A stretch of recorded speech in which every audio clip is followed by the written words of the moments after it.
Sarap magsampay, ang init! Ay, sino ka? Ba't pareho tayo ng damit? Gaga, pumari mo ako. Binigyan mo ako ng gift, di ba? Twinning kamo tayo. Ang ginagawa mo dito, Mamshi? Paano kami nakapasok sa gate namin? Eh dahil binigyan mo ako ng gift, huwag kang magsasampay nang wala kang ganito. Salo din. Salo din? Eh bakit ako magsasalo din? Magpapaganda pa ako, eh magsasampay lang naman ako.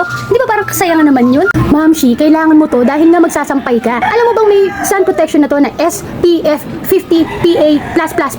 Kaya protektado ka sa araw. Ang init na yan, eh kahit nga dyan sa nagko-computer ka, di ba? Mainit. Eh dapat ka naglalagay ka nito. Hindi ka na lang pinoproteksyonan nito, kundi pinapaganda ka pa. Ayaw mo ba nun? Nagsasampay ka na, maganda ka pa, glowing ka pa. So ito, bibigyan kita.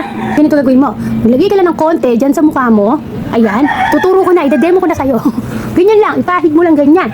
And then, pag fully absorbed na, okay na, magsampay ka na. Kasi alam mo ba na 100 plus lang to? At ang tagal ko na itong ginagamit, hanggang ngayon ang dami pa. Pwede mo rin siyang ilagay sa mga arms mo, oh. Sobrang init ng araw, di ba? Kasi may sun protection na nga siya. At alam mo ba, nakalagay ba dito, may brightening and natural whitening na rin siya. Triple whitening ingredient. Saan ka pa? Nakakita ka ng ganyang kalita lalagyan. Ang dami nang makukuha. Mars, na hanger ko. Baka pwede ikaw na magsampay. Naka-sunscreen protection ka naman eh. May iniluluto lang ako, ha? Salamat! Ay naku, Mamshi, ikaw talaga. O sige na, ako na. Pasalamat ka, may salo din ako. Tingnan ko merienda, ha?